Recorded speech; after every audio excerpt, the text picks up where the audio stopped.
Professor Freeman, your stakeholder theory belongs to the most important terms of today's academic, of business management worldwide. And your famous publication brought out a discussion which did not fade away until today. Mr. Freeman, for a while Henry Ford told us that the most ambitious goal of capital is not to be earned money, but the employment from money to the improvement of life.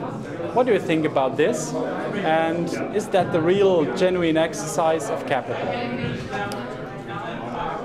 Capitalism, on my view, is the greatest system of social cooperation we've ever invented. Now, we see it as about competition and greed and self-interest. But when you think about what capitalism really is, it's about how we together create value for each other. It's about how an entrepreneur or a manager creates great products and services for customers, jobs for employees, value for suppliers who want to make you better, being good citizens in the community, and to make money.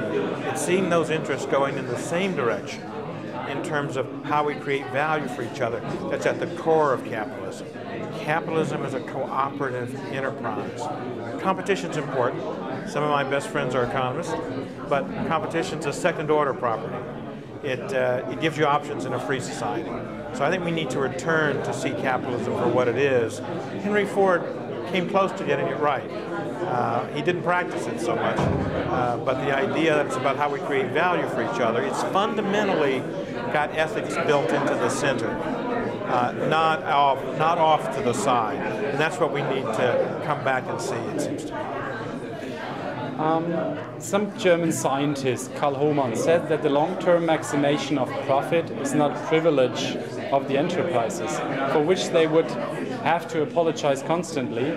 It is rather their moral obligation. Because exactly this behavior, under a condition of a suitable basic order, served the consumer and public interest in best way.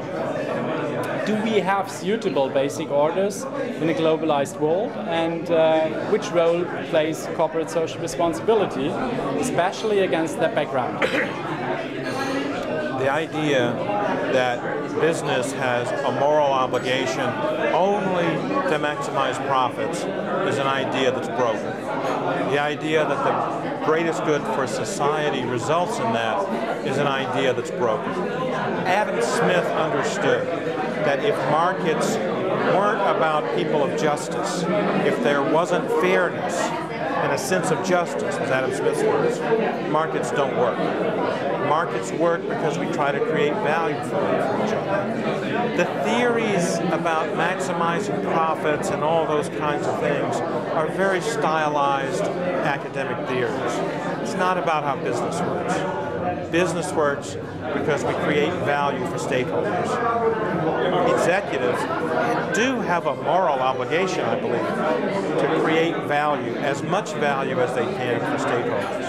And if you do that, the shareholders are going to win far more than if you don't. Stands corporate social responsibility still at the beginning, or is it already a matured and lived business philosophy? And or is it naive to believe that large enterprises would voluntarily campaign for the environment or the interests of society?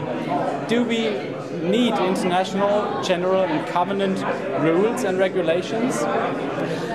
I'm actually not a fan of the idea of social responsibility, of corporate social responsibility. I'm a fan of the idea of corporate stakeholder responsibility.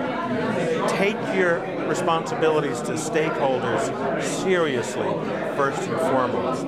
Social responsibility is often defined as opposed to economic responsibility. My view is you have to put those things together. We've got a moment in the world right now to do that. We can be the generation that makes capitalism better, that makes it work. If that takes international cooperation, if that takes covenants, if that takes new economics, that's all good. But what it's going to take is a new mindset about business. And that mindset is about how you create value for customers, employees, suppliers, communities, and financiers and people with money. How you see those things joined together. I want us to be a part of a generation that leaves the world better. I think that's the only way we can do it. My last question, isn't it then a very good sign that most of the participants of the conference are students? I think this could be a good sign for the future and the CSR way. It's really a great that a lot of the participants here are students, because they're going to be the ones that actually create this world. I can tell you 25 years ago, not so many people cared about these ideas. No one knew what a stakeholder was. No one really could pronounce social responsibility. Today is very different. And even though there are very troubling times today, even the troubling times show us that we have to take these ideas seriously and put them into practice. And there are thousands of businesses out doing this. There's a new movement in the United States called conscious capitalism. Conscious capitalism is just, how do I create value for stakeholders? And company after company after company is out doing this. And for that, I'm actually extremely hopeful and optimistic. Thank you very much. It was a pleasure. Thanks. Okay, thanks.